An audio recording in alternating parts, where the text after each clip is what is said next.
जय महाकाली, जय महाकाल सभी व्यूअर्स को।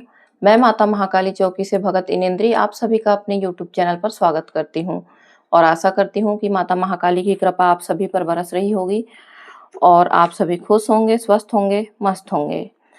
तो आज मैं आपको अपने वीडियो के माध्यम से ये जानकारी देने जा रही हूँ कि अगर आप किसी भी साधना में बैठते हैं और आने वाली गुप्त नवरात्रि की साधना में अगर आप साधना के लिए बैठ रहे हैं, साधना करने जा रहे हैं, तो आपको किन नियम और सावधानियों का विशेष तौर पे ध्यान रखना है, जिससे कि आपकी साधना पूर्ण रूप से सफल हो और आपको माता की कृपा प्राप्त हो और आपकी मनोकामना पूर्ण हो। तो चलिए वीडियो को आगे देर ना करते हुए मैं बताती हूँ कि वो कौन से 10 नियम हैं जिनका आपको अवश्य सावधानी पूर्वक पालन करना ही करना है, क्योंकि इन 10 नियमों के पालन के बगैर कोई भी साधना अधूरी रह जाएगी, क्यों पूरी नहीं हो सकती है। तो पहला नियम है गुरु के मार्गदर्शन में साधना करें।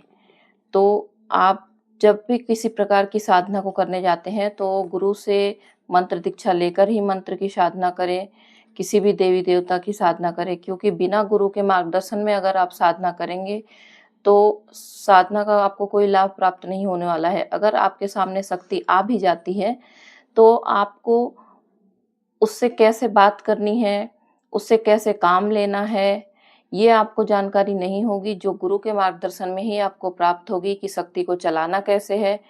तो सबसे पहला नियम है कि आपको गुरु के मार्गदर्शन में साधना करनी है। इसके बाद दूसरा नियम जो सबसे ज़्यादा महत्वपूर्ण है, वो है शुद्धता बनाए रखना।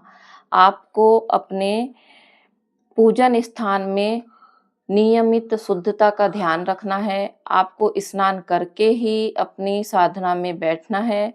किसी भी प्रकार की गंदगी आपको नहीं रखनी है। शुद्धता और स्वच्छता से मतलब शारीरिक और भौतिक साफ सफाई से ही नहीं है।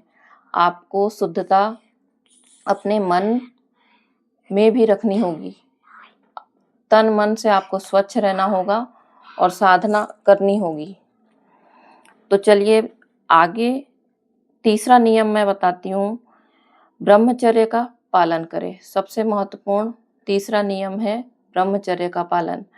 अगर आप साधना में ब्रह्मचर्य का पालन नहीं करते हैं तो आपकी साधना खंडित हो जाएगी, क्योंकि किसी भी प्रकार की साधना में सबसे ज़्यादा महत्वपूर्ण रहता है कि ब्रह्मचर्य का पालन।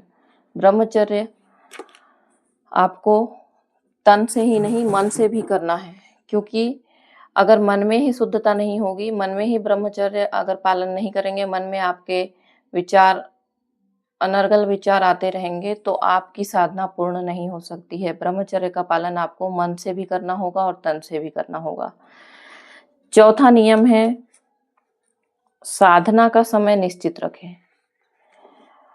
अगर आप साधना में सुबह 8 बजे बैठ रहे हैं, रात में 10 बजे बैठ रहे हैं, तो आपको यही टाइम निश्चित रखना है। आपके अनुसार जो भी आपने टाइम निश्चित किया है उस टाइम पे ही आपको बैठना है। अगर आप समय में परिवर्तन करते हैं तो साधना का फल आपको नहीं प्राप्त होगा। पांचवा नियम है साधना को गुप्त रखें। आप अपनी साधना के बारे में किसी को भी ना बताएं बाहर, और कोशिश ये भी करें कि घर के सदस्यों को भी आप ना बताएं अगर आपके लिए पॉसिबल हो तो, क्योंकि साधना को जितना ज़्यादा गुप्त रखा जाएगा उतना ही साधना के फल में और शक्ति के आपके करीब आने में समय नहीं लगेगा और साधना आपकी सफल होगी। इसके बाद में छठवां नियम है नकारात्मक विचारों से बचें। आपको साधना के दौरान अपने भीतर के समस्त नकारात्मक विचारों को अपने आप से दूर रखना है और नकारात्मक विचार वाले लोगों से भी खुद को दूर रखना है।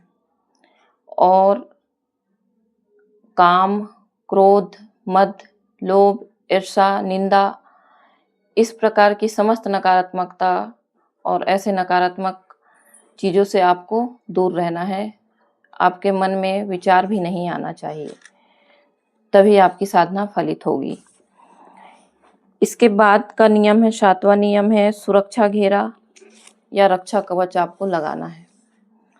साधना में आपको, जब भी आप साधना के लिए बैठते हैं, तो किसी भी प्रकार का विघ्न बाधा जिसके कारण आपकी साधना टूट सकती है, असफल हो सकती है, तो उस तरह साधना को अगर आपको सुरक्षित रखना है तो सुरक्षा घेरा लगाना ही लगाना है।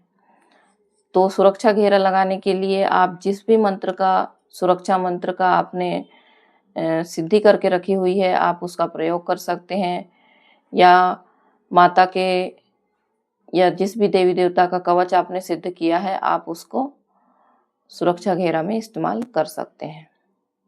इसके बाद का नियम है, भयभीत नहीं होना है आपको, क्योंकि साधना के दौरान ऐसा होता है कि दिव्य स्वप्न या डरावने स्वप्न, डरावनी आवाजें और ऐसे दृश्य आपको दिखाई दे सकते हैं, तो आपको इनसे भयभीत नहीं होना है, क्योंकि ये अनुभव आपको साधना में होंगे ही होंगे। तो आपको और अपने आत्मबल को हमेशा मजबूत रखना है, अपने आप को डर से दूर रखना है, भय से दूर रखना है, तभी आप साधना में सफल हो पाएंगे। इसके बाद का नियम है कि आपको किसी भी नियम को भंग नहीं करना है साधना के दौरान। जब भी आप साधना करते हैं, तो जो आपने नियम निश्चित किया है कि मुझे ये करना है, इतनी माला जाप करनी है, इतने बजे पूजा करनी है, इतने बजे भोग देना है, तो आपको उसी निश्चित समय पर ही ये सभी कार्य संपन्न करने होंगे।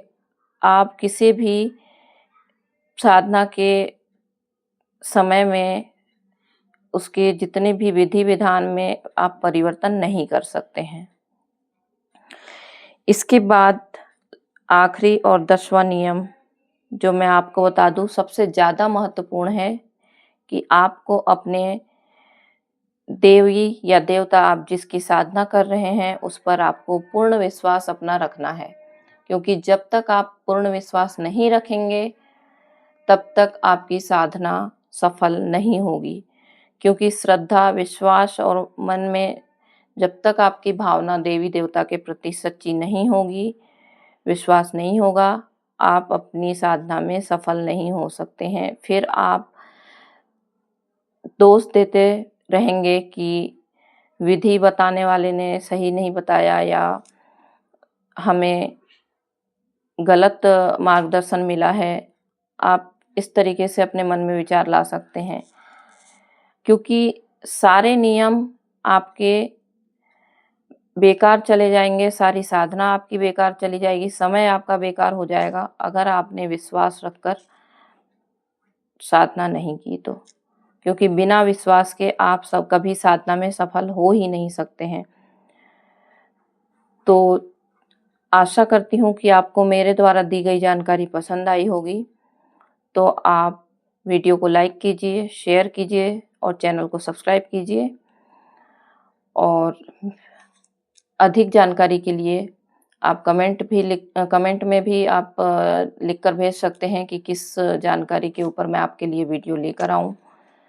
तो जब मैं वीडियो ज़रूर लेकर आऊँगी, अगर आपने अपने विचार व्यक्त किए तो। और कमेंट में जय महाकाली लिखना बिल्कुल ना भूलें। तो जय महाकाली, जय महाकाल।